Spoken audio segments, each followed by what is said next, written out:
Hello all of you beautiful people, Jules here for WhatCulture.com. Arguably the biggest loser on this channel, but who is here today to talk to you about the fine art of winning in the WWE. And how it means absolutely nothing. Now, Bret Hart famously called himself the best there is, the best there was, and the best there ever will be.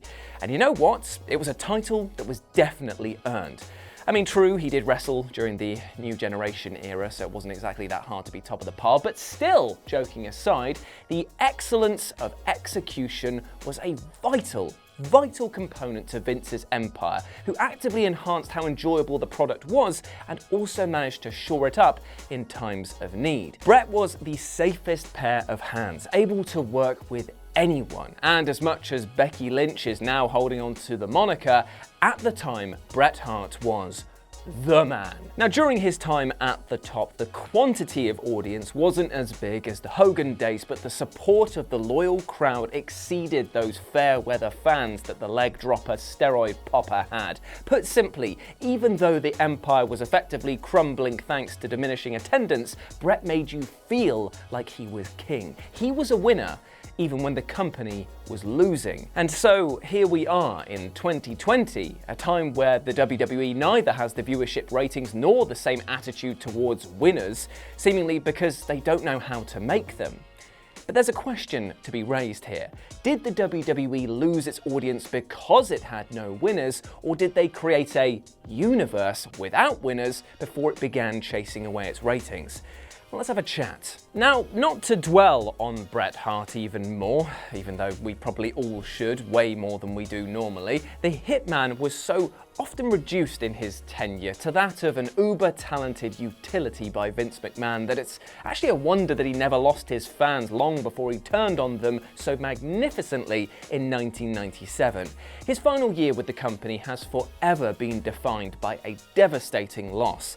But that switch to the dark side didn't just reinvigorate his own gimmick, it drove the transformation of the WWE entirely. In defeating Stone Cold Steve Austin at WrestleMania 13, the excellence of execution made the Rattlesnake more of a star than he could have ever looked with the roles reversed. It's the rarest of wrestling success stories, an emphatic and evocative double turn that put their match in the history books. Austin was not a loser in any sense other than the most literal, and it's here where Road Dogg's boneheaded Twitter patter about wins and losses not meaning anything just has to do one. Road Dogg was a wrestler from a time where there was still some semblance of long-term booking, where wrestlers could actually take a loss and still manage to come back stronger with victories further down the line. But the issue here, though, is twofold. One, Austin lost and still got over because the fans valued the story that match told, and two, the current WWE product doesn't deal with long-term booking in the slightest. It literally books week to week. So what does that mean? Well, think of it this way. You take a loss on Raw, okay? No worries, I'll just get my energy back next week, starting the ascent back to the top again, right? Well, what if the WWE doesn't book that match? What if they keep making you lose to a multitude of different opponents? There's suddenly no story here. You're just a loser. And even if you do manage to squeak out a win on a pay-per-view, what does it matter? Who have you actually won over? Not the fans, because you've had no clear direction for them to follow, but down. So to give it a bit of context, Shinsuke Nakamura and Asuka both won their 2018 Royal Rumble matches to resounding waves of optimism and hope.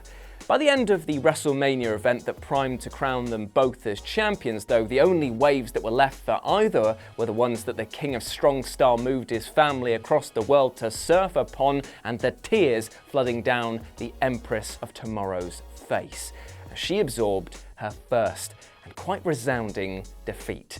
It was a perplexing moment in the extreme. Why would the WWE tee up Nakamura so sensationally if the intention was just to turn him heel and immediately send him hurtling towards the mid-card after yet more defeats? The New Japan legend had already been fed to Jinder Mahal the summer before, but this was meant to be the undoing of that.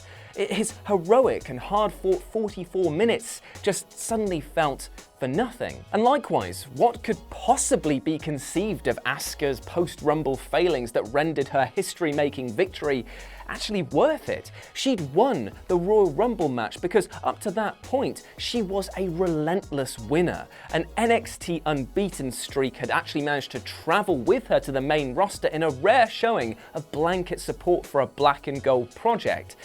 Until it came face to face with the WWE's perpetual pet project, Charlotte Flair. Flair didn't need to win. Flair was already beginning to get the Roman Reigns barbs thrown at her, and while their match was well received, it was just so odd to see the two Rumble winners put to swords on the grandest stage just so that WWE could preserve the pecking order. So what did winning actually mean for them?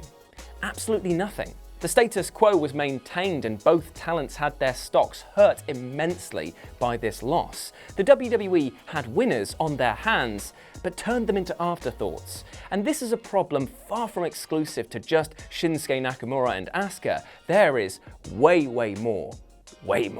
For example, Seth Rollins won the Royal Rumble in 2019, but one of the many revelations from his enlightening 365 Network special highlighted how hollow that result felt compared to expectations.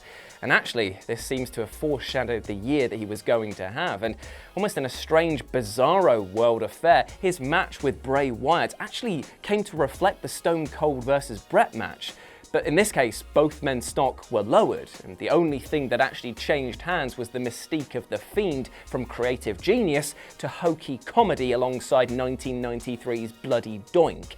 Even when you're on top in this business, it is a fragile environment as winners just don't get any respect. Charlotte Flair gets undue grief from sections of the fan base for being pushed, but she's arguably one of the best wrestlers in the division. People don't want to see her win, but she actually deserves to on talent and skill alone, right? And Ronda Rousey, she shouldered all sorts of shit for being gifted her unbeaten run, for having the audacity to have mastered pro wrestling quicker than most of the Performance Center graduates. Kofi Kingston earned the biggest win of his career at WrestleMania and continued to win for the remainder of the year.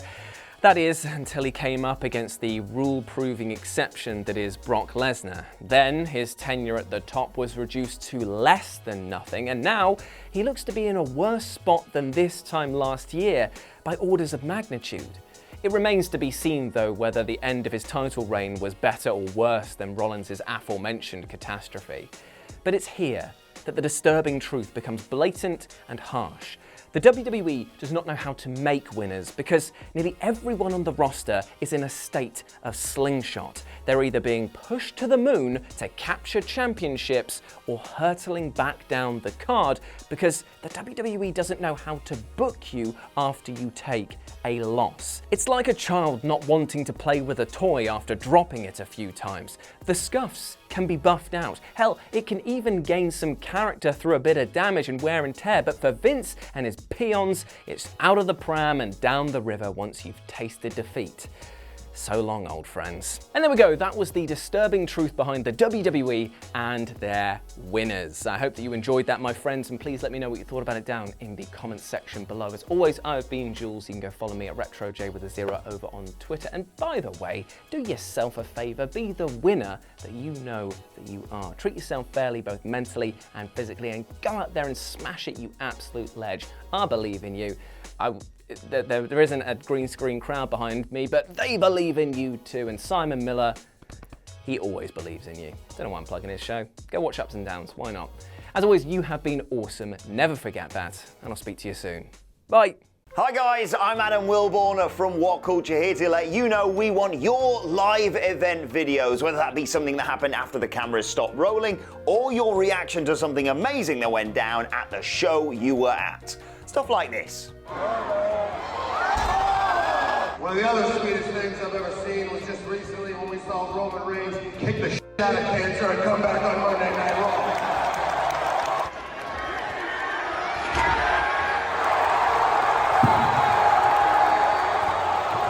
Wilborn, still a work? Still a work, it's still a work! So make sure you send them to us in all the usual ways. You can tweet them at us, you can send them to us on Facebook, you can email them to us. Hell, if it's your sort of thing, you can stick them on a memory stick and post them to WhatCulture. But the one thing you need to remember is good, bad. Thanks for watching. Bye.